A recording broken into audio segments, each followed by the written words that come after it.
Hi friends, Radhika টিপসে আপনাদেরকে স্বাগতম। Normal delivery ভালো না সিজার ভালো, এই প্রশ্নটা যেন গর্ভবতী মায়েদের গর্ভাবস্থায় পুরোটা জুড়েই থেকে যায়। গর্ভাবস্থায় এমনি নানান ধরনের অসুখ বিসুখের সাথে সম্পর্কিত হতে হয় গর্ভবতী মায়েদের। তারই মধ্যে আরেকটি দুশ্চিন্তা থাকে ডেলিভারি নিয়ে। ডেলিভারিটি নর্মালে হবে না সিজারে হবে। যদি নর্মাল নিতে চাই মনে মনে ভাবি হয়তো যদি নিজ সিজার লাগে কিংবা ডেলিভারির সময় সাইড কাটতে হয় তাহলে সেটি খারাপ না ভালো, তার চেয়ে ভালো হয়তো বা সিজারিয়ান ডেলিভারিটি। তবে মনে রাখবেন, অনেকেই বলে থাকে সিজারিয়ান ডেলিভারিটি ভালো নর্মাল ডেলিভারির সাইড কাটা থেকে। তবে আপনার যদি সব কিছু ঠিক থাকে তাহলে আমি বলবো আপনাকে অবশ্যই নর্মালে সন্তানটি নেওয়ার জন্য। কারণ সন্তানটি আপনি যখন নর্মালে নেবেন তখন একজন সিজারিয়ান রোগী থেকে একজন নর্মাল ডেলিভারি রোগী তাড়াতাড়ি সুস্থ হয়। তাছাড়াও একজন সিজারিয়ান মা পরবর্তীতে একটি সন্তান নিতে গেলে বিভিন্ন সমস্যার সম্মুখীন হতে হয় এবং মধ্যস্থ সময়টিতে অনেক ধরনের গ্যাপ নিয়ে সন্তান পরবর্তীতে জন্ম দিতে হয়। অন্ততপক্ষে 3 বছর পর্যন্ত গ্যাপ বা 3 বছর পর্যন্ত বিরতি রেখে পরবর্তী সন্তানটি নিতে হয় গর্ভবতী সিজারিয়ান মায়েদের। তাই মনে রাখবেন, সিজার করানোর আগে অবশ্যই যদি আপনার পজিশন সব কিছু ঠিক থাকে তাহলে সন্তানটি নর্মালে নেওয়ার চেষ্টা করুন। নর্মালি সন্তানটি নিলে যদি আপনার সাইড কাটে তবে সেটি আহামরির কোনো কিছু নয়, অন্ততপক্ষে 10 দিনের ভিতরেই সুস্থ হয়ে যাবেন।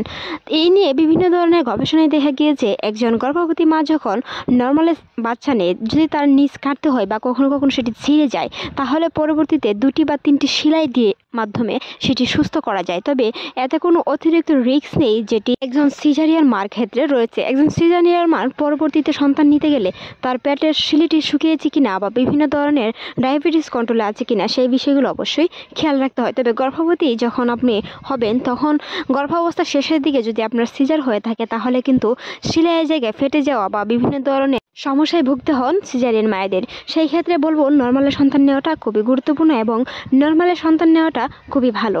নর্মালে নিলেও যদি আপনার সাইড কাটতে হয় সেটি তাড়াতাড়ি সুস্থ হয়ে যায়। কিছু মেডিসিন দ্বারা অনেকেই বলে থাকেন নর্মালে যখন বাচ্চা হয় নিজ যদি কাটতে হয় সেটি কিভাবে মানুষ বাথরুম ইউজ করে বা বিভিন্ন ধরনের মেলামেশায় কোনো ধরনের আঘাতপ্রাপ্ত হয় কিনা।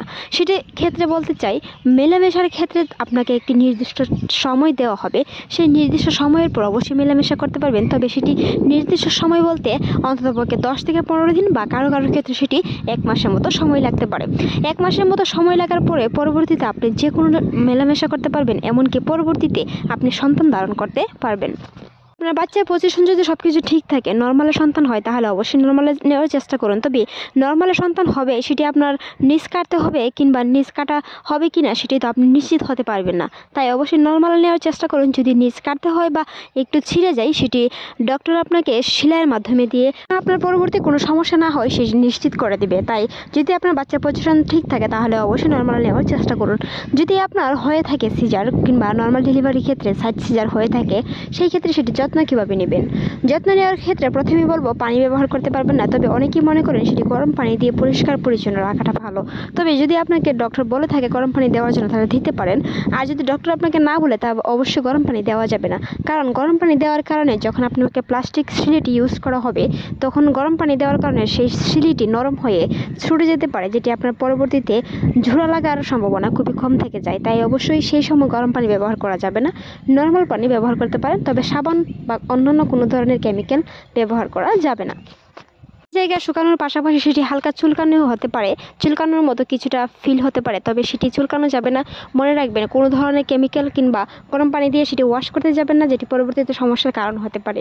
সেই সাথে সাথে সেটি ভালো করার আরও একটি সিদ্ধান্ত রয়েছে কোষ্ঠকাঠিন্য থেকে অবশ্যই দূরে থাকতে হবে। সেই সময় আপনাকে নরম কিছু খাবার গ্রহণ করতে হবে যেন আপনার কোষ্ঠকাঠিন্য না হয়। বাথরুমে গেলে যেন সেটি কঠিন না হয়ে দাঁড়ায়। কারণ যদি বাথরুমে গেলে আপনার সেই বাথরুমটি কঠিন হয় তাহলে পরবর্তীতে শিলার উপর বিভিন্ন ধরনের চাপ সৃষ্টি হতে পারে। যখন আপনাকে শিলিটি দিয়ে দিবে বা আপনার যদি সিজারিয়ান নিজ সিজার হয়ে থাকে তাহলে অবশ্যই নরম বা তরল খাবার খাওয়ার চেষ্টা করুন, যেটি কোষ্ঠকাঠিন্য থেকে রক্ষা পেতে আপনাকে অনেকটাই সহায়তা করবে। তাছাড়াও ডক্টর আপনাকে মেডিসিন দিয়ে দিবে কোষ্ঠকাঠিন্য থেকে রক্ষা পাওয়ার। কারণ নর্মাল ডেলিভারি থেকে সিজারিয়ান ডেলিভারিটি বা সিজারিয়ান ডেলিভারি থেকে নর্মাল ডেলিভারিটি অনেকটাই উত্তম। তাই সেই ক্ষেত্রে আপনাকে কোনো ধরনের দুশ্চিন্তা করতে হবে না। মনে রাখবেন সেটি আপনার সুস্থতার একটি লক্ষণ। নিজের যত্ন ও পরিচর্যার কোনো উপকারিতা নেই, নিজের যত্ন ও পরিচর্যার উপর অনেক সুস্থতাই নির্ভর নির্ভর করে থাকে। একজন সিজারিয়ান মা থেকে একজন নর্মাল ডেলিভারি রোগী খুব তাড়াতাড়ি সুস্থ হয়ে ওঠে, এমনকি তার সব কিছুই আগের মতন সুবিধাজনক মনে হয়। সেই সাথে সাথে আপনার ঢিলাপোলা পোশাক পরতে হবে, কোনো ধরনের টাইট ফিট পোশাক পরা যাবে না, উঁচু নিচে দিকে হাঁটতে হবে, আস্তে আস্তে হাঁটার চেষ্টা করুন, আস্তে আস্তে পাগুলো ফেলানোর চেষ্টা করুন, বড় বড় কাক দিয়ে হাঁটার চেষ্টা করবেন না, যেটি আপনার সেলাইয়ের অনেক অসুবিধা হতে পারে। তাই অবশ্যই ছোটো ছোটো কাক দিয়ে হাঁটার চেষ্টা করুন, প্রচুর পরিমাণে পানি পান করুন, এমনকি প্রচুর পরিমাণে ভিটামিন সি খাওয়ার চেষ্টা করুন। ভিটামিন সি খাওয়ার কারণে আপনার শরীরটা তাড়াতাড়ি শুকিয়ে যাবে, এমনকি আপনার সুস্থতার একটি আগাম বার্তা পেয়ে যাবেন। আজকের এই ভিডিওটি এই পর্যন্তই। ভালো লাগলে সাবস্ক্রাইব করবেন, সেই সাথে আপনার মূল্যবান মতামত জানাতে অবশ্যই ভুলবেন না।